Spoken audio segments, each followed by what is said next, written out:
यह खेल देखने की इच्छा उपजाई दुए, अक्षर और शयन को आद अनाद फलक यो सोहे। अक्षर और शयन को आद अनाद फलक यो सोहे। आज 8औं दिनको यात्रामा छौं। प्रसंग सद्गुरु प्राकट्यको आज चल्ने छ। हिजो हामीले बडा आनन्दको साथमा ब्रजलीला र रासलीलालाई श्रवण गर्यौं। वास्तवमा तारतम्यले यही प्रत्यक्षतालाई अनुभव गराइदिन्छ कि त्यो ब्रजमा लीला गर्नेवाली, रासमा रमण गर्नेवाली अरु कोही नभएर हामी आफै थियौं। यो तारतम्यले गरेको मौलिक परिभाषा हो र आफूलाई खडा गरेर त्यसलाई अनुभव गर्नेहरू हामी सुन्दर साथहरू हौं। वास्तवमा कालमायाको ब्रह्माण्डमा 11 वर्ष 52 दिनसम्म लीला चल्यो। त्यहाँ 3वटा शक्तिले कार्य गरेको देखिन्छ। अक्षरातीतको शक्तिबाट पनि कार्य भएको छ, गौलकीय शक्तिबाट पनि कार्य भएको छ, वैकुण्ठको शक्तिबाट पनि कार्य भएको छ। 11 वर्ष 52मा दिनको सन्ध्यामा जब बाँसुरी बज्यो, त्यही रात्रिमै अक्षरातीत धामधनीको जोश फिर्ता गयो र केवल 2वटा शक्तिले कार्य गर्यो। त्यसको 11 दिनसम्म 7 दिन गोकुलमा लीला गर्यो गौलोकीय शक्तिले, अनि 4 दिन मथुरामा लीला गर्यो। त्यस पछाडि गोलोक धामको शक्ति पनि फिर्ता गयो र बाँकी सम्पूर्ण लीला वैकुण्ठाधीश भगवान विष्णुले कृष्ण अवतार धारण गरेर गर्नुभयो। यो प्रसंगलाई पनि हिजो हामीले सर्टकटमा श्रवण गर्दै थियौं। 11 वर्ष अनि 52वा सन्ध्यामा जो बाँसुरी बज्यो, त्यो बाँसुरीको धुनले सबैको चित्तलाई हरण गरिदियो, सबैको बुद्धिलाई खिचिदियो। आफ्नो शुद्धि रहेन, घर परिवार व्यवहारको मर्यादाको भान भएन। चित्त गएर श्री कृष्णसँग मिलिदियो अनि आफ्नो सम्बन्धी आत्माले गरेको एउटा इशारा नै सम्बन्धीको लागि काफी हुन्छ भने जस्तै बाँसुरीको धुनमा सबै गोपीहरूले आफ्नो आफ्नो नाम सुने। कसैको राधा, कसैको ललिता, कसैको के नाम थियो, आफ्नो आफ्नो नाम सुने र उनीहरू यसरी दौडिए कि त्यस्तो क्रान्तिकारी कदम चाल्ने भक्तहरू न इतिहासमा पहिले कहिले थिए न भविष्यमा कोही हुनेछन्। किनकि सुखदेव महाराजले ती गोपीहरूको यात्रालाई एउटा सुन्दर उपमा दिनुभयो र प्राणजी महाराजले पनि आफ्नो शब्दमा त्यसलाई भनिदिनु भयो कि गौपद वत्स कर संसार।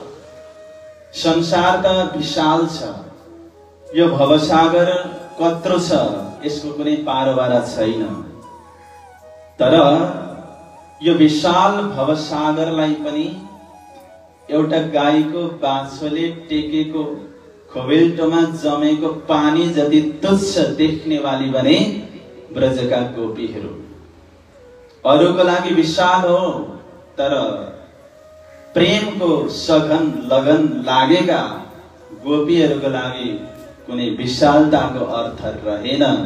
जब उनीहरूले बाँसुरीको धुन सुने, यो संसार त एउटा खोबेल्टामा जमेको पानी जति मात्रै तुच्छ भयो, त्यसलाई नाग्न जति छिटो हुन्छ, सजिलो हुन्छ, उनीहरूलाई यो भवसागर उल्लङ्घन गर्न कुनै पनि प्रकारको कष्ट भएन।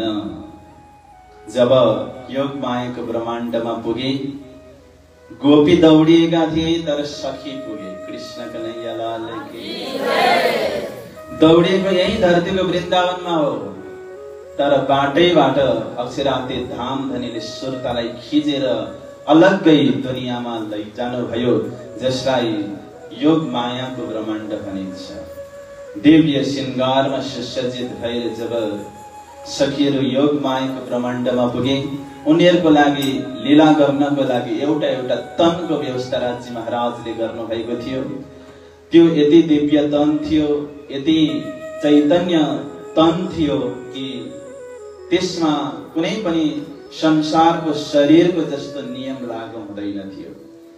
संसारमा एकछिन दौडियो भने पसिना आउँछ, एकछिन नाच्यो भने सास बढ्छ, संसारको शरीरलाई रोग लाग्छ, मर्नु पर्छ, जन्मिनु पर्छ। तर योग मायाको तन धारण गरेर सखीले जो रासलीला गरे, त्यो तनमा न त लीला गर्दाखेरि कुनै प्रकारको आलस्य आउँथ्यो, सधैँ स्फूर्त रहन्थ्यो। गरगहनाहरू कहिल्यै पनि झर्दैनथे, न त ती भारी हुन्थे। मैले हिजो पनि भने लगाउनु पनि पर्दैन थियो, खोल्नु पनि पर्दैन थियो। त्यस्तो प्रकारको सुन्दर भूमिमा रासलीला भयो। एक ब्रह्म रात्रि भरि त्यो लीला भयो। तर प्राणनाथजी महाराजले त्यसलाई पनि सपना भन्दैन भयो, किनभने घोर निद्रा भन्दा प्रमोसन भएको छ थोरै, तर जागृत भइसकेको छैन। त्यसलाई सपना अवस्था भनिन्छ। र सपना अवस्थामा अनुभव गरेको सुख जागृतको अवस्थामा अनुभव गरेको सुख भन्दा थोरै कमी नै हुन्छ। यो कुरा पनि सत्य हो, किनभने त्यहाँ पनि संसार त छुट्यो, मर्यादाको कुनै बन्धन छैन। तर हामी धाम धनीसँग आनन्द लिँदैछौँ भन्ने चेतना सखीहरूको हृदयमा छैन। राज्य महाराजले देख्नुभयो रासलीला हुँदै गर्दाखेरि दुईजना मग्न भएर खेलिरहेका छन्। वास्तवमा रास अक्षर ब्रह्मको लागि खेलाइयो, किनभने परमधामको आनन्दको सुख अनुभव गर्न चाहेका अक्षर ब्रह्मले थिए। र रासको आनन्द कति अरे भने परमधामको आनन्द सागर हो भने रासको आनन्द एउटा थोपो मात्रै हो। त्यसैले रसनाम समूह इति रास, रसै रसको समूह नै वास्तवमा रास हो। जब शब्द शब्द मिल्छ कविता बन्छ, जब इटा इटा बन्छ घर बन्छ, जब थोपा थोपा मिल्छ सागर बन्छ, जब सखी र सखीको मिलन हुन्छ रास हुन्छ। कृष्ण कन्हैया लाल र अन्तर्ध्यानको सन्दर्भलाई अलिकति विवेचन गरौं। राज्य महाराजले हेर्नुभयो दुवै अज्ञान दशामा खेलिरहेका छन्। न अक्षर ब्रह्मले जागृतमा आएर त्यो अनुभवलाई स्टोर गर्न पाएका छन्, न सखीलाई दुःखको अनुभव हुन नै सकेको छ। उद्देश्य त त्यही थियो, सखीलाई दुःखको अनुभव होस् र अक्षर ब्रह्मलाई आनन्दको अनुभव हुन सकोस्। यो गराउनको लागि राज्य महाराजले आफ्नो जोशलाई खिचिदिनु भयो। खिच्ने बित्तिकै अक्षर ब्रह्म अक्षरधाममा जागृत हुनुभयो र जागृतको बुद्धिले चिन्तन गरेर निश्चयको गरेको कुरा दीर्घकालसम्म हृदयमा रहिरहन्छ। म एउटा ड्रिम कन्सेप्टको कुरा गर्छु। हामीले सपना देख्यौं, तर सपना देख्दा देख्दै बिहान उज्यालो भयो अनि हामी व्यवहारतर्फ अगाडि बढ्यौं भने हामीले राति के सपना देख्यौं त्यसको स्मरण रहँदैन। तर सपना देख्ने बित्तिकै तुरुन्तै ब्युजेर ओहो म त यस्तो सपना देख्दै थिएँ भनेर जब जागृतमा ब्युजेर तपाईले त्यो सपनालाई चिन्तन गर्नुहुन्छ भने त्यो सपना कहिल्यै पनि तपाईले बिर्सिनु हुँदैन, किनकि त्यो सपनाको बुद्धिले होइन, जागृतको बुद्धिले सपनाको कुरालाई स्मरण गरेर स्टोर गरिसकेको छ। किनभने अक्षर ब्रह्मलाई त आनन्द चाहिएको छ नि त, अनि सखीलाई दुःख चाहिएको छ। जब जागृतमा त्यो आनन्दको अनुभव हुन सकिन भने सपनामा लिएको सुखको कुनै अर्थ र महत्त्व रहँदैन। यो प्रयोजनको लागि अन्तर्ध्यान हुनुभयो। जब अक्षरको हृदयमा रास र ब्रज अखण्ड भयो, पुनः श्री कृष्णजी रास मण्डलमा प्रकट हुनुभयो अनि महारास लीला प्रारम्भ भयो। एक सखी एक राज्य महाराजको बीचमा त्यो अलौकिक दिव्य लीला चलि नै रह्यो र अन्तिमको समयमा त्यहाँ अन्तरङ्ग बातचित हुन्छ अङ्गना र प्रीतमको बीचमा। राज्य महाराजले भन्नुभयो कुनै अधुरो इच्छा बाँकी छ? सखीले जवाफ दिए छ प्रीतम। के छ? कि विरह र संयोगको हामीले धेरै खेल हेर्यौं, तर अब हृदय यस्तो नाजुक बनेको छ हाम्रो चित्त कि अझै हामी त्यो विरहको अनुभवलाई सँगालेर बस्न अब सक्दैनौं। किनकि जति बेला हामी परिवारको बीचमा थियौं, परिवारसँगको सम्बन्धलाई तपाईले तोडिदिनु भयो। जब परिवारबाट अलग भएर हामी आयौं, फेरि त्यही परिवारलाई पक्रिनको लागि भनेर भन्नुभयो अनि पराई व्यवहार गर्नुभयो। जब आफ्नो अन्तरङ्ग सम्बन्धीले पराई व्यवहार गर्छ नि, चित्त दुख्छ र त्यो चित्त हामीलाई पनि दुख्यो। कति बेला दुख्यो? जब हामी संसारलाई छोडेर तपाईको दर्शन गर्न भनेर दौडेर आएका थियौं नि, त्यति बेला तपाईले परै रोकिदिनु भयो अनि प्रश्न गर्नुभयो, घर फर्कनको लागि आदेश दिनुभयो। त्यो शब्दले पनि हाम्रो हृदयलाई घायल बनाइरहेको छ भाइ। त्यतिले नपुगेर रास हुँदै गर्दाखेरि बीचैमा अलपत्र भएर गइदिनु भयो अनि हामी त्यो घोर घना जंगलको बीचमा तडपिएर रोँदाखेरि पनि तपाई कपट गरेर ढिला गरेर बसिदिनु भयो अनि हामीलाई अझै ज्यादा तडपाउनु भयो। यसको उत्तर हामीलाई चाहिएको छ। तपाई साँच्चैकै त्यति नै कठोर हुनुहुन्छ या त हाम्रो गल्तीको सजाय हामीलाई दिँदै हुनुहुन्छ? त्यसको स्पष्टीकरण तपाईले गर्दिनु पर्छ प्रीतम। त्यति बेला प्रियतम भन्नुहुन्छ, राज्य महाराज, तिमीहरूलाई जुन दर्दको अनुभव भयो, विरहको अनुभव भयो नि, त्यो त 1% मात्रै थियो, मैले त 100% गरे। के भन्नुहुन्छ प्रभु? त्यस्तो हो, सत्य कुरा हो। जसले बढी प्रेम गरेको हुन्छ, विरहको अनुभव पनि त उसैले बढी गर्छ।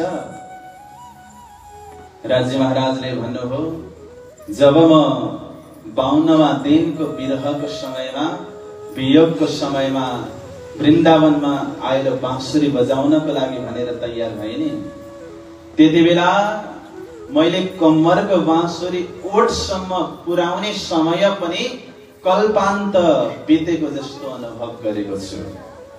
त्यो विरहको आगोमा म पनि उत्तिकै डढेको छु। वास्तवमा तिमीहरूलाई लाग्यो होला कि म कतै टाढा गएँ, अदृश्य गएँ भनेर, तर आसपासमै थिएँ, तिमीहरूले नदेखेको मात्रै हो। तपाई आसपासमा हुनुहुन्थ्यो, त्यो त विश्वासै गर्न सक्दैनौँ हामी। किनकि हामीले कुन कुना, कुन गल्ली, कुन रुख, कुन बुट्टालाई खोज्न बाँकी राखेको थियौं र तपाई अदृश्य भएर रहनु भयो। त्यति बेला बालाजी भन्नुहुन्छ, एउटा वृक्षको पछाडि गएर बसेको थिएँ अनि सखीहरूले विचार गरे त्यो कुनै जाहेरी वृक्ष थिएन, त्यो त हाम्रो अहंकार रूपी वृक्ष थियो। जब हामीले रोयौं नि, त्यो वृक्षमा बन्चरो जल्यो हाम्रो आँसुले। जब त्यो वृक्ष ढल्यो अनि हाम्रो अहंकार भेटियो अनि बालाजीलाई हाम्रो पासमा पायौं। यो बातचित भए पछाडि, यो मनको अन्तरङ्ग भाव क्लियर भए पछाडि अब आनन्दको भारी वर्षा भयो। अनि अझै बालाजीले सोध्नुभयो, अब के गर्ने केही इच्छा छ भन्दाखेरि सखीले जवाफ दिनुहुन्छ, हवे बाला हूं एटलो मागौं, खिण एक अलगान थैये, जिहा हमने ब्रह नहीं चालो ते घर चाहिँ। बालाजी, अब एउटै मात्रै कृपा गर्नुहोस् कि हामी अब यो विरहको खेल नहेर्ने, जुन ठाउँमा हामी सँगै सधैँ बस्न पाइन्छ त्यो ठाउँमा जाने, अब अलग अलग भएर हामी नबस्ने। त्यसो हो? त्यसो हो। यति बातचित भए पछाडि राज्य महाराजले आफ्ना अङ्गना सखीहरूलाई पुनः परम धाम बोलाउनु भयो, तर जागृत गराउनु भएन, तन्त्र अवस्थामै राखिदिनु भयो। किनकि राज्यलाई थाहा छ कि स्वातसीको दुःखको खेल हेर्ने इच्छा ब्रजमा पुरा भयो, राजसीको दुःखको खेल हेर्ने इच्छा रासमा पुरा भयो, तर प्रेमको अधिकाधिक प्रचुरता रहेको कारण तामसी सखीहरूको दुःखको खेल हेर्ने इच्छा पुरा भएको थिएन। यदि परम धाममा जागृत अवस्थामा ल्याउने भने त सखीले त्यही पुरानै जित पक्रिनेछन्। तपाईले त भन्नुभएको थियो संसारमा गए पछाडि आगो पत्थर ढुङ्गाहरू बुझेर बस्नेछौ, खोइ हामीले कहिले बिर्स्यौं तपाईलाई, कुरा त सखीकै ठुला आउने भयो। राज्य महाराजले त्यो खेल देख्ने इच्छा अधुरै रहेको देख्नु भयो पहिले नै। त प्राणजी महाराजले प्रकाश गुजराती ग्रन्थको पहिलो प्रकरणको पहिलो चौपाईमै बडा सुन्दर ढंगले यो भावलाई व्याख्या गर्नुभयो। काई एडी पेरे किथो रास रमिने जागिया, काई आपना आ अवसर फरिने मागिया। यस प्रकार रास गरेर हामी खेलेर आनन्दको साथमा परम धाममा जागृत भयौं तन्त्र अवस्थामा। तर खेल हेर्ने कुरालाई हामीले फेरि माग्यौं। यहाँ के भनियो भने एकापट्टि तन्त्र अवस्थामा बिउजेको भनियो, अर्कोपट्टि खेल मागियो भने माग्नको लागि त बातचित हुनुपर्छ, संवाद हुनुपर्छ नि त। तन्त्र अवस्थामा हो भने संवाद कसरी सम्भव भयो भन्दा सखीले मुखले बोलेर मागेका होइनन्, राज्य महाराजले एक्सप्रेसनद्वारा आफै थाहा पाउनु भयो कि कतिपय कुराहरू कसैले बोलिरहनु पर्दैन, उसको एक्सप्रेसनबाट थाहा हुन्छ नि। तीमाथि राज्य महाराज त दिल बाहर भीतर अन्तर शब्द तुमै हक्क जानत। उहाँलाई कुन कुरा अदृश्य हुन्छ, दिलको भित्रको बाहिरको अझै भित्रको पनि उहाँले जान्नुहुन्छ।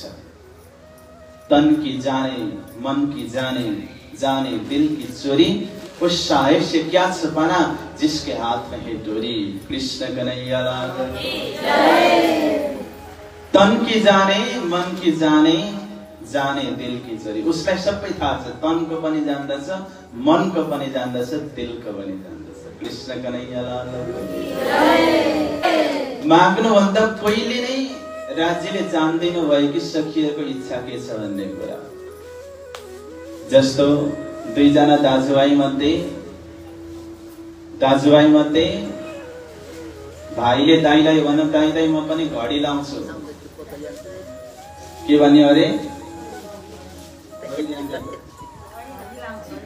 कृष्ण कन्हैया लाल की जय। म पनि घडी लाउँछु। घडी लाउने ठिक छ भनेर एउटा पेनले कलमले हातमा एउटा घडीको नक्सा बनाइदिए दाइले। भाइ खुसी भयो, मेरो पनि घडी आयो, मेरो पनि घडी आयो। अनि एकछिन पछाडि अरू साथीसँग भेट भयो। साथीहरूलाई भनौँ उसले मेरो पनि घडी छ त हेर, खै हेरौँ त तेरो घडी, ए हातमा देखायो, ए तेरो घडी रहेछ, खोइ त खोलेर देखा त हामी पनि हेरौँ। त्यो त खोल्दैन। अनि तेरो घडी चल्छ, काँटा पनि चल्दैन, हाम्रो त चल्छ, हेर। चल्ने मात्रै होइन बल्छ पनि, तेरो बल्छ, त्यो त बोल्दैन। अनि फेरि सानो भाइ ठुलो दाइसँग गएर मलाई पनि ओरिजिनल घडी चाहियो, साँच्चीकैको घडी चाहियो भनेर झगडा गर्छ कि गर्दैन? गर्छ। जब ठुलो दाइले सानो भाइको यहाँ नारीमा घडीको नक्सा बनाइरहेको थियो नि डटपेनले, त्यति बेलै ठुलो दाइलाई थाहा थियो कि यो डुप्लिकेट घडी हो।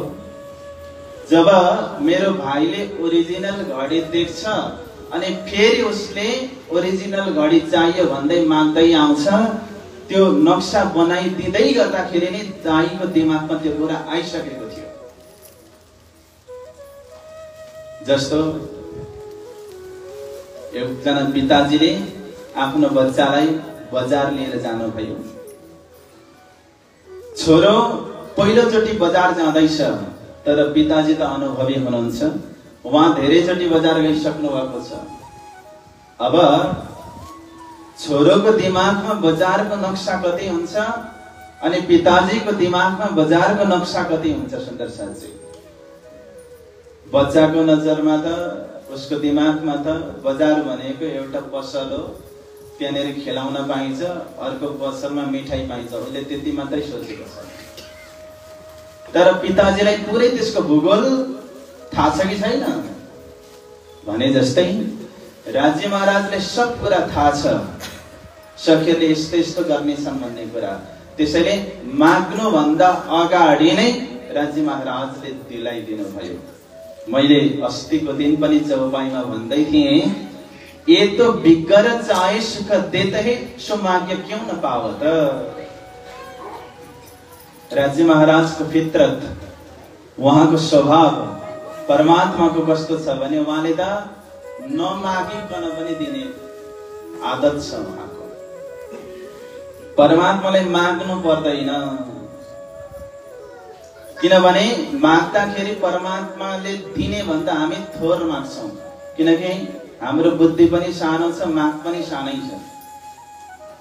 परमात्माको बुद्धि पनि विशाल छ अनि उहाँले दिने चिज पनि ठुलै हुन्छ।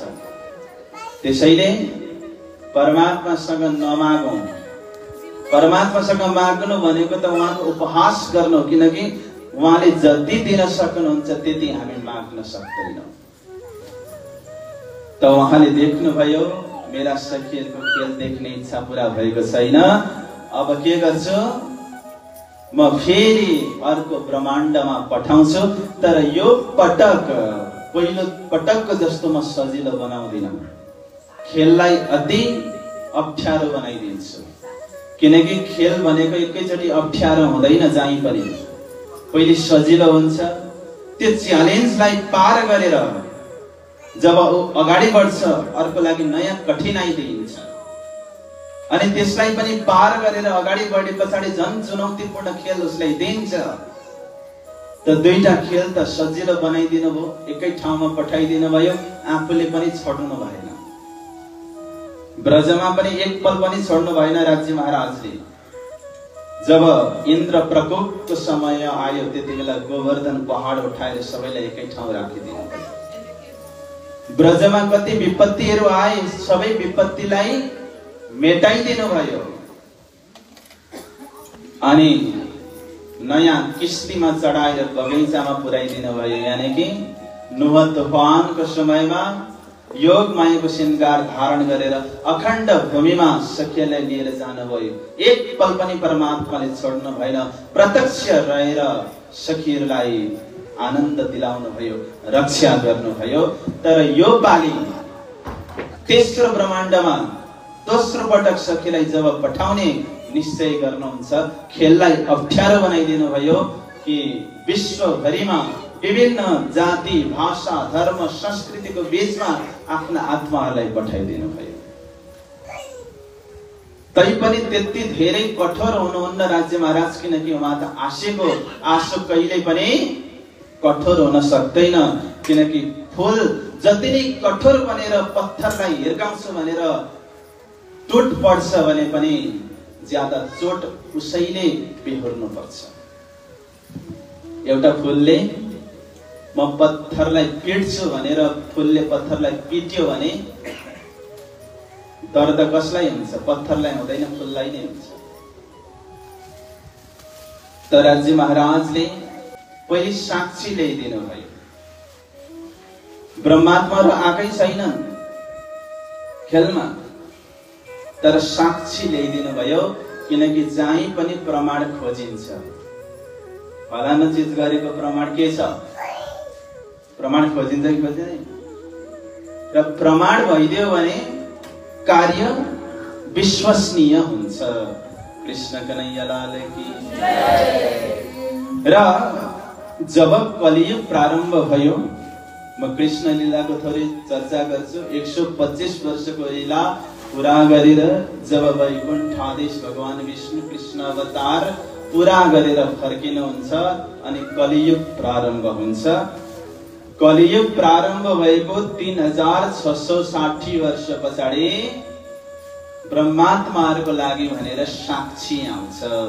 कहाँ आउँछ भने पश्चिमी मुलुकमा आउँछ अनि हुकुमको स्वरूपले त्यो साक्षीलाई लिएर आउनुहुन्छ।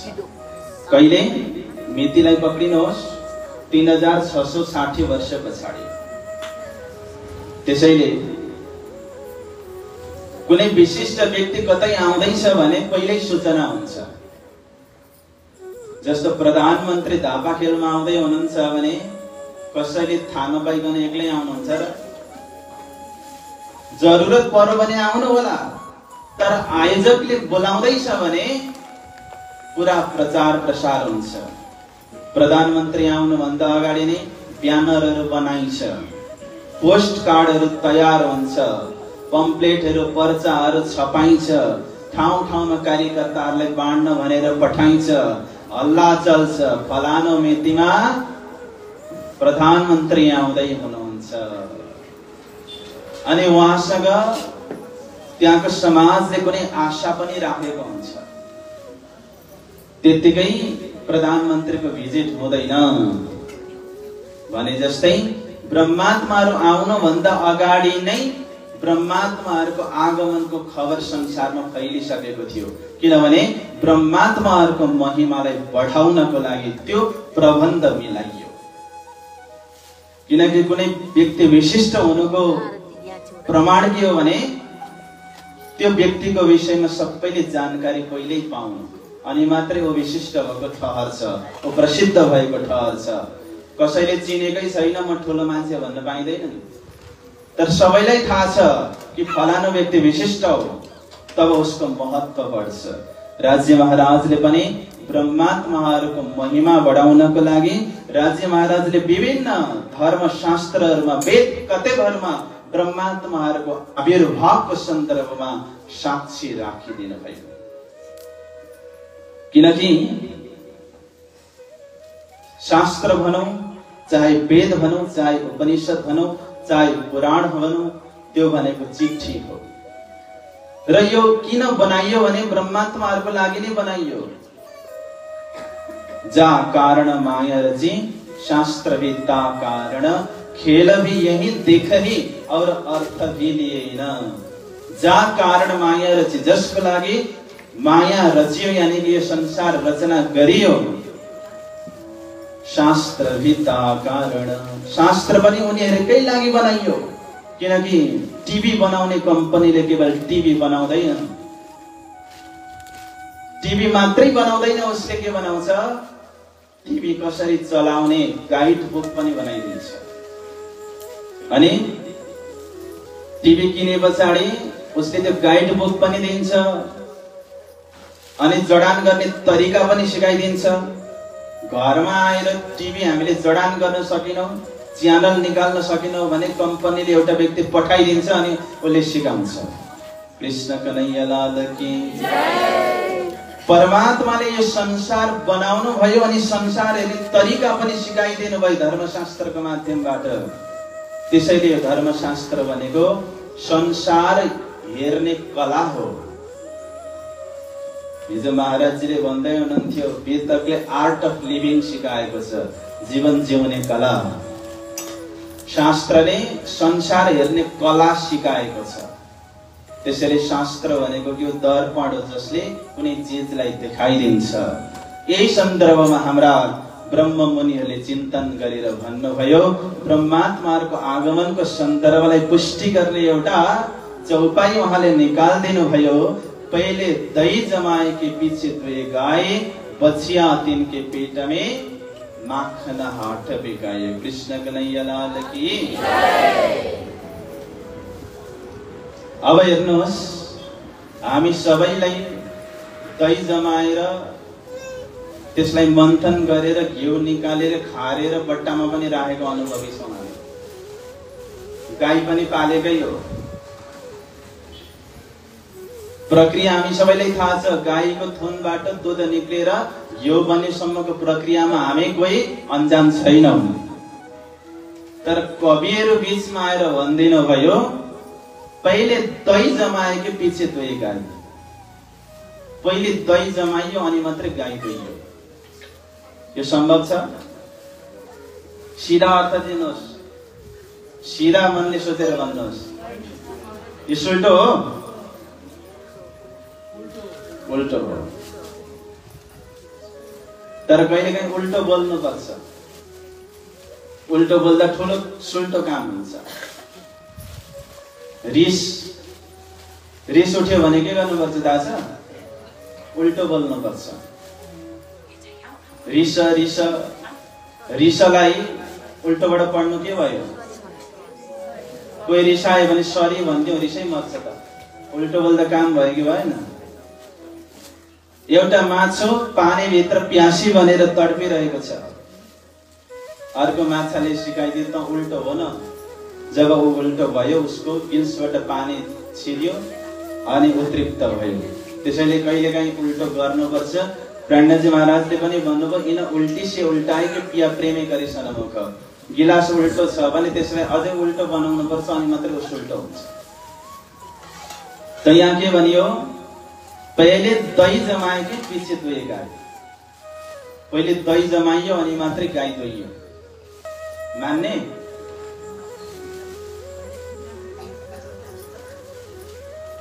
बच्चिया तिनके पेट में, बाछो त गाईको पेटमै छ अरे। आज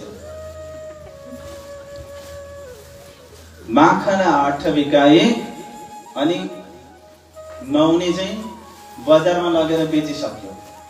त्यस्तो हुन्छ? त्यसले पनि हुँदैन होला।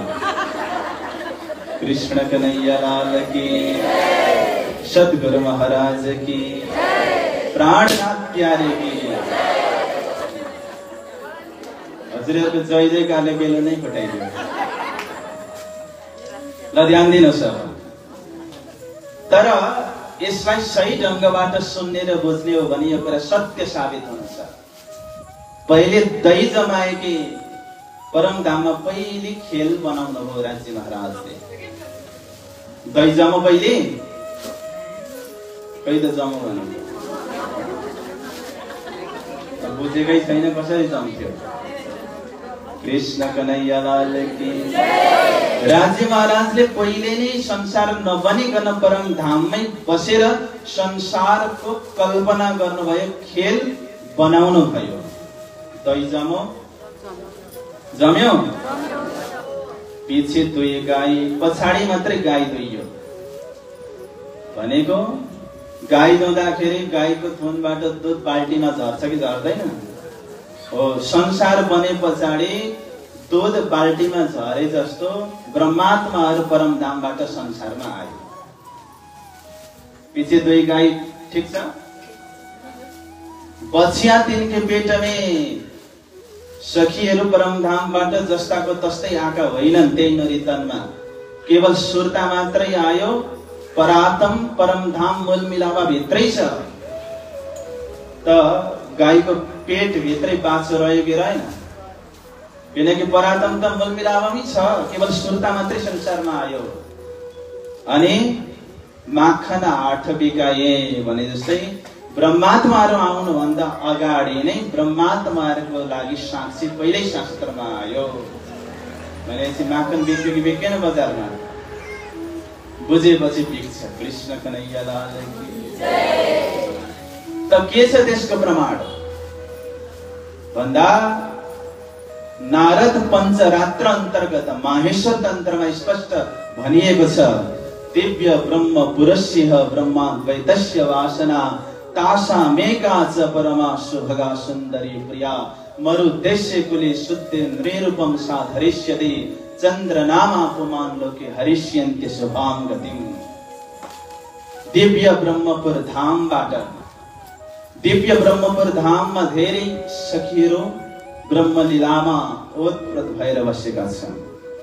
तीमध्येकी एकजना परम सौभाग्यशाली सौभाग्यवती सुन्दरी नामकी सखी मरुदेशे कुले शुद्धे, मरुत भन्ने देशमा उच्च कुलमा नररूप धारण गरेर, यानी कि मनुष्यको तन धारण गरेर जाने छिन्।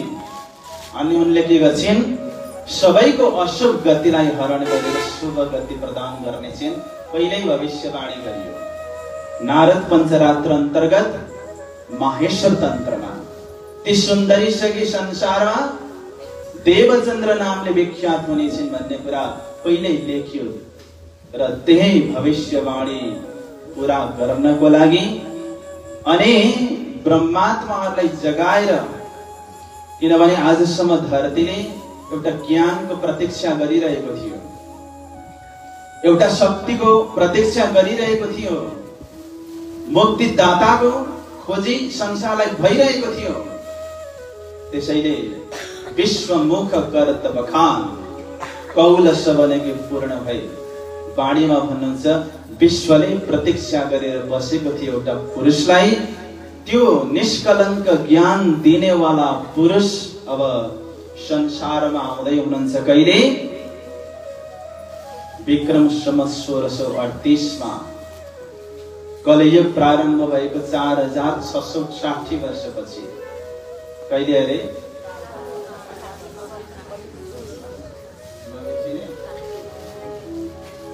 प्राणनाथ प्यारे के अब कहाँ आउनुभयो? जस्तो ब्रह्मात्माहरू ब्रजमा आउँदाखेरि कहाँ आए? गोपीको आत्माभित्र आए। अब जागनेको ब्रह्माण्डमा पनि त्यो सखी आउने वाली छिन्। उनको लागि त्यस्तै खालको बस्ने ठाउँ चाहिन्छ, किनकि पात्रताको सन्दर्भ हरेक ठाउँमा रहन्छ। या के पात्र होसी न जोग, या लीलाको सो लेसी भोग, केसरी दूध न रहे रज मात्र, उत्तम कनक बिना जो पात्र। सिंहमा एउटा प्रजाति हुन्छ केसरी सिंह भन्ने, त्यो बडा शक्तिशाली प्रजाति हो। त्यो केसरी प्रजातिको सिंगिनीको दूध केवल सुनको बर्तनमा मात्रै अडिन्छ, अरू बर्तनमा त्यो अडिन सक्दैन। राजा आउन त्यही अनुसारको विशिष्ट कुर्सी राखिनुपर्छ। त सृष्टिका राजा, सृष्टिको दशा र दिशालाई परिवर्तन गर्नेवाला यी ब्रह्मात्माहरू आउँदाखेरि ब्रह्मात्माहरूलाई त्यही अनुसारको पात्रता तयार गरियो। त्यो घर कसको घर हो त भन्दाखेरि मरुस्थल यानी कि मारवाड देशको उमरकोट गाउँ चोइस गर्नुभयो राज्य महाराजले। त्यसको लागि साक्षी प्रमाण पनि लालदासी महाराज स्वयं बताउनु हुनेछ। त्यो प्रसङ्गतर्फ पनि म जानेछु। तर यो कुन क्रमले सुन्दरी सखी आउनुभयो देवचन्द्र नामले विख्यात हुन, त्यो प्रसङ्ग यहाँ वृत्तान्त मुक्तावलीमा बडा सुन्दर ढङ्गले राख्नु भएको छ ब्रिजभूषण महाराजले। म त्यही सन्दर्भलाई जोड्दै अब अगाडिको प्रसङ्ग प्रस्तुत गर्न चाहन्छु। कायथ परम पुनित वंश शुभ, परम धर्म की मूर्ति, मत्तु महता नाम धाम छवि, परम ज्ञान की श्रुति। कि मारवाड देशको उमरकोट भन्ने गाउँमा दुई दम्पति हुनुहुन्थ्यो, मत्तु मेहता र कुँवरबाई। उहाँहरू धर्मात्मा हुनुहुन्थ्यो। जस्तो नन्द बाबा र यशोदाको कीर्ति थियो, मत्तु मेहता र कुँवरबाईको कीर्ति पनि त्यस्तै थियो। उहाँहरू कायस्थ जातिको हुनुहुन्थ्यो। यो कायस्थ जाति के हो त्यसको परिचय म भोलि गराउनेछु। परम पुनित वंश शुभ, परम पवित्र वंश। मत्तु मेहता परम धर्मको मूर्ति हुनुहुन्थ्यो। शुभ नाम मत्तु मेहता थियो, ज्ञानको भण्डार उहाँ हुनुहुन्थ्यो। अनि उहाँकी धर्मपत्नीको नाम थियो कुँवरबाई। सागर शिल परम गुण आगर। आगर भनेको भण्डार, सागर जस्तो गम्भीर स्वभाव स्त्रीको, गुणको भण्डार।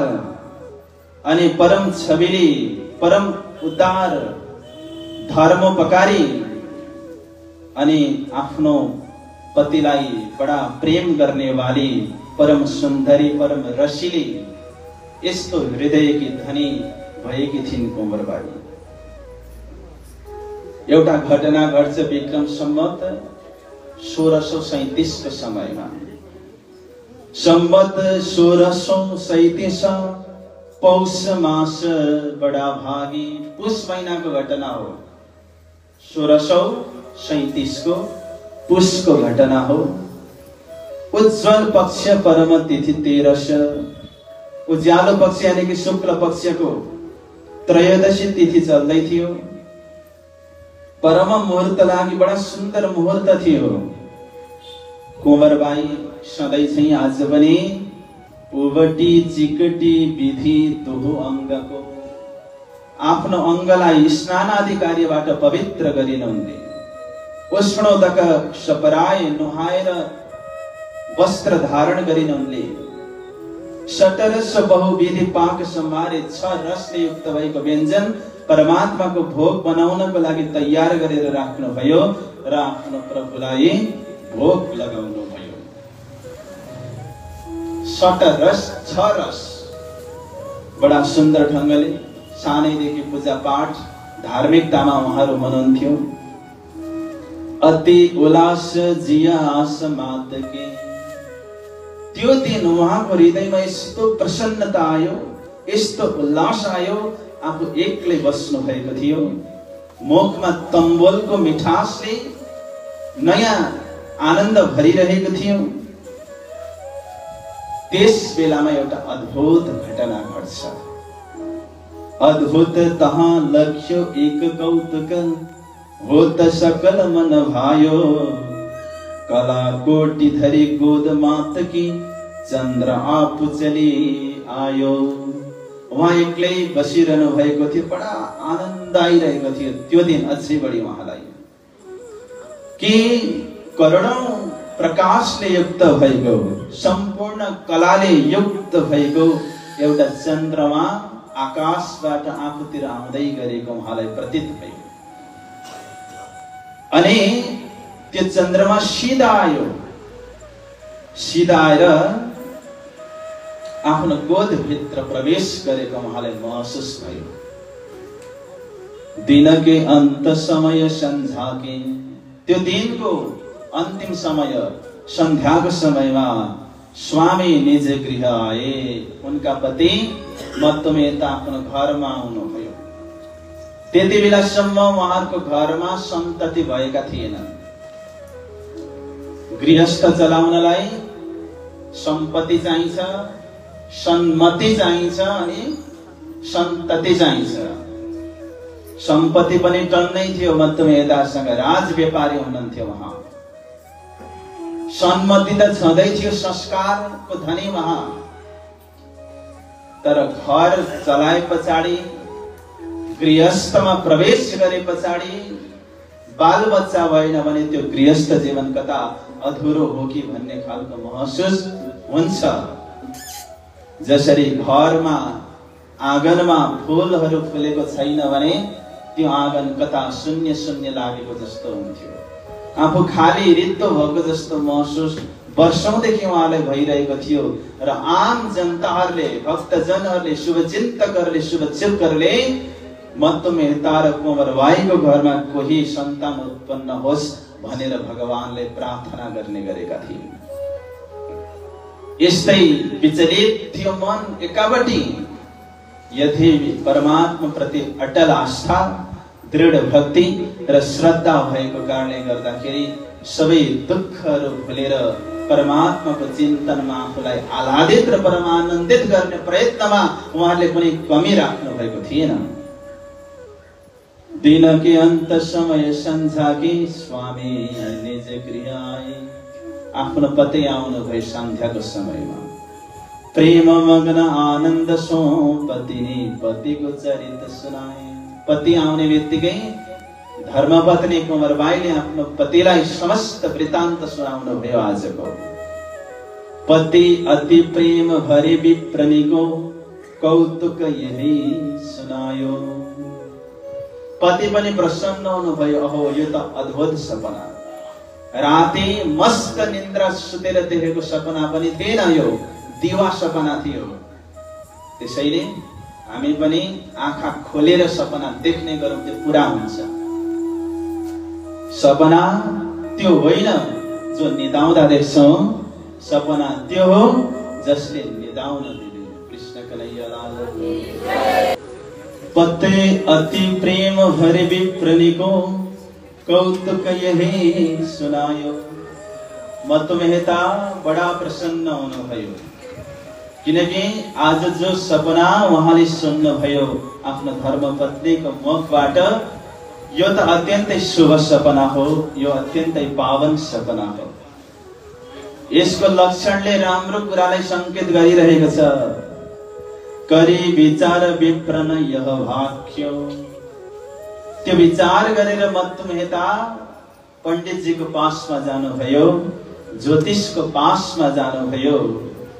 अनि ज्योतिषले मुस्कुराउँदै भन्नुभयो, मत्तु मेहता र कुँवरबाईलाई बधाई हो, बधाई भयो, पुत्र मन भायो। कृष्ण कन्हैया लाल को, सतगुरु महाराज को, प्राणनाथ प्यारे की भयो, पुत्र मन भायो। बधाई छ तपाईहरुलाई कि तपाईको घरमा अब पुत्र रत्नको प्राप्ति हुनेवाला छ। यो घटना घट्यो र समय बित्दै गयो। विक्रम संवत 1638 को समय आयो। आश्विन मासान्त वर्षाको 14 तिथि उजियारी, परम जोग तिथि लग्न शुभ, प्रगटे परम बिहारी। असोजको महिना आयो अनि वर्षा समयको त्यो अन्तिम हो। वर्षा टलेपछि के हुन्छ, दशैं तिहार आउँछ नि। जस्तो असार साउन भदौमा भारी वर्षा हुन्छ, पानी धेरै पर्छ, गर्मी पनि हुन्छ। त्यस पछाडि असोजको महिना आउँछ, कार्तिकको महिना आउँछ। बडा सुहावना वातावरण बन्छ, मन्द सुमन्द हावा चलिरहेको हुन्छ, धान बयली खेलिरहेको हुन्छ। कस्तो आनन्दको हृदयलाई आह्लादित गर्ने वातावरण बनेको हुन्छ नि। असोजको महिना कति सुन्दर महिना हो। वातावरण बडा सुन्दर भएको छ। मन्द सुमन्द वायु भक्तजनलाई सुखदान गर्दै, हृदयलाई आनन्दले आच्छादित गर्दै बगिरहेको छ। पानी परेर माटो अति पवित्र बनेको छ। हरिया घाँसहरूले बडा आनन्दको शोभा बढाइरहेको छ। त्यति बेला फूलहरू फुलिरहेका छन्। जब परमात्मा आउनुहुन्छ नि, यो मौसम पनि परमात्माको इच्छाले बदलिन्छ। किनभने लीलासी ऋतु जान, परमात्माको हुकुमले ऋतु पनि बदलिन्छ। अत्यन्तै सुन्दर भएको छ। आकाश शान्त छ, ताराहरू शान्त छन्, नक्षत्रहरू सौम्य छन्, शान्त छन्। बडा सुन्दर माहौल छाएको छ। त्यो गाउँमा कसैलाई विपत्ति परेको छैन, सबै खुश छ। थाहा छैन कुन एउटा अद्भुत घटना घट्नेवाला छ। पहिलेदेखि नै आनन्दको सञ्चार सुरु भइसकेको छ मानिसहरूको हृदयमा।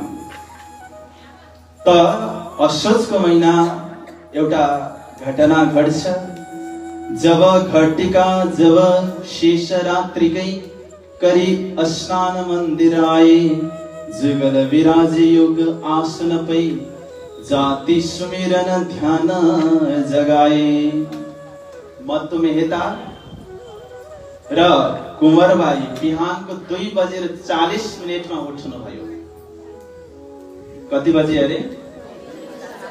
बिहानको 2:40, लगभग 2:45 को समयमा उहाँहरू उठ्नुभयो।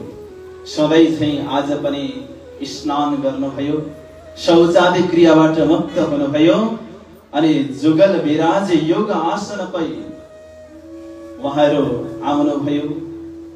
परमात्माको मन्दिर अगाडि विराजमान हुनुभयो। जाति सुमिरन ध्यान जनाए। आज उहाँलाई यस्तो सुन्दर ध्यान लागेको छ। बिसरियो उमरकोट दौनीको। दुईजनाले नै उमरकोटलाई बिर्सिनु भयो। बडा ध्यान लागेको छ नि। ध्यानमा लागे पछाडि आफू कता पुगिन्छ त्यसो त्यही हुँदैन, तर साँच्चीकै ध्यान चाहिँ लाग्नुपर्छ। सुमिरन सुरत लगाए कि मुख से कछु न बोल, बाहर की पट बंद कर, अंदर का पट खोल। ध्यान गर्ने विधि त्यो हो। बाहिर जोसुकै हुँदै गरोस् त्यसको पनि परवाह छैन, तर भित्र आफू परमात्मामा एकान्तमा आफूले साक्षात्कार गरेको अनुभवमा पुग्ने नै वास्तवमा ध्यान हो। त्यसैले एकान्त भनिन्छ नि, एक भनेको वन, कान्त भनेको परमात्मा। एक परमात्माको पासमा आफू हुनु नै वास्तवमा आफू एकान्तमा हुनु हो। यसरी ध्यान लागेको छ, बिर्सिनु भयो उहाँहरूले कि हामी उमरकोटमा छौँ भनेर। वर्षानो उत चढ्यो चित्तमे, दुईजना वर्षानामा पुगेको महसुस भएको छ। मत्तु वृषभानु गरी गायो, मत्तु मेहतालाई यस्तो लाग्छ कि म आफै वृषभानु हुँ। कुंवरी कीर्ति भई भावना, कुंवरबाई म कीर्ति माता हूँ, यो भावनामा पुग्नु भएको छ। अति प्रत्यक्ष भए पलटे दो, राधा पुत्री लखी दृष्टि गरी कहतो वाक्य आप मुख सोए। जब उहाँहरू वृषभानु र कीर्ति माताको रूपमा आफूलाई पाएर बसिरहनु भएको छ, उहाँहरूको नजरको सामुन्नेबाट एकजना छोटी अत्यन्तै परम सुन्दरी बालिका पाउमा घुङ्गुर बजाउँदै बजाउँदै आइन्, जसको नाम थियो राधा। राधाजी आउनुभयो र उहाँले बोल्नुभयो, राधाजीले प्रत्यक्ष दर्शन दिएर पुरुष भाव की लीला हमारी प्रकट करे तुम गेहे अनुपम। उहाँले भन्नुभयो पुरुष भावको लीला गर्नको लागि मैले तपाईहरुको घरलाई छनौट गरेको छु। तपाईहरुको घर मैले लीला गर्नको लागि सिलेक्ट गरिसके, अब म त्यहाँनेर आउँदैछु। हमारे युद्ध सकिएन के कारण दुजिबेर आए त उत्तम। हाम्रो सखीहरुको इच्छाको कारणले दोस्रो पटक म पुनः आउँदैछु। मैले हिजो रासको प्रसंगमा भनेको थिएँ, जब राधाजीले बाँसुरी बजाउनको लागि तयारी गर्नुभयो, श्री कृष्णजी प्रकट हुनुभयो र बाँसुरी पक्रिनु भयो, भन्नुभयो बाँसुरी त मैले बजाउने हो, तिमीले बजाउने त ज्ञानको बाँसुरी हो। त्यो आदेश पनि छ। अनि उहाँले भन्नुभयो त्यसलाई पूरा गर्नको लागि म आउँदैछु। यह विधि लीला प्रकट देखिके विस्मृत भयो भाव ब्रजतानी। सत्य पुत्र एक लक्ष्य जुगल बिच भयो अचम्भो हिय के माही। ब्रजभूषण जी महाराज आज्ञा गर्नुहुन्छ, यस्तो प्रकारको एउटा प्रत्यक्ष लीला त्यहाँनेर देखिन थाल्यो। भाव विस्मृति भयो, त्यो ब्रजको भाव विस्मृति भएर उहाँहरू जागनेको आफू जुन ठाउँमा बस्नु भएको छ त्यो ठाउँमा पूर्ववत अवस्थामा आइपुग्नु भयो र अगाडि साक्षात एक दिव्य बालकलाई उहाँले आफ्नो नजरको अगाडि देख्नु भयो। उदर माहे जब करको फेर्यो, गर्भ नहीं बपु हलको देखियो। चिन्ह सबै अंग पुत्र जन्म के मन्दिर बाहिर कर्म विसेक्यो। संवत 1638 असोज सुदी 14 को जन्म दिन श्री देवचंद्र जी आए प्रगटे मारवाड़मो। आए प्रगटे मारवाड़मो सद्गुरु महाराज की। चौपाईमा मैले सद्गुरु देवचंद्र जी महाराज को प्रकट गर्ने सुन्दर साथी। कृष्ण कन्हैया लाल की, धाम के धनी की। अब हामी त्यो उत्सव मनाउने वाला छौं। म उहाँको व्यक्तित्वको चर्चा भोलि गर्नेछु। सुखदायी सबनको अखण्ड करनहार, विश्व वन्दे अक्षर लौ सुखी परीक्षित गयो विचार। संसारको गति र प्रकृति अवस्थालाई बदल्ने वाला, सबैलाई सुख दिने वाला अनि अखण्ड मोक्ष प्रदान गर्ने वाला स्वरूप आउँदै हुनुहुन्छ। उदरमा आई जब करको फेर्यो, जब कुंवरबाई जागृत अवस्थामा आउनुभयो, उहाँलाई यस्तो फिल भयो कि आफ्नो पेट हलुक्का भएको जस्तो महसुस भयो। शरीर फुलको थुङ्गा जस्तो भएको अनुभव भयो र अगाडि सामुन्ने देख्नुहुन्छ कि एउटा दिव्य बालकको त्यहाँनेर प्रकट भएको थियो। र लालदासी महाराजले यही भावलाई वित्तको चौपाईमा भन्नुभयो।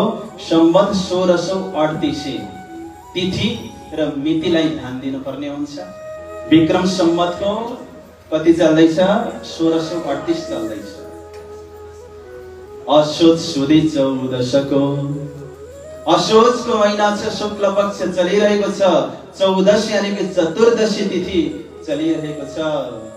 जन्म दिन श्री देवचंद्र जी देवचन्द्रजी महाराजको प्राकट्यको यो तिथि र मिति हो। आए प्रगटी मारवाडमा उहाँ आएर प्रकट हुनु भएको छ। सुन्दर साथजी, आउनुहोस् सद्गुरु महाराजलाई हामी पनि स्वागत गरौं।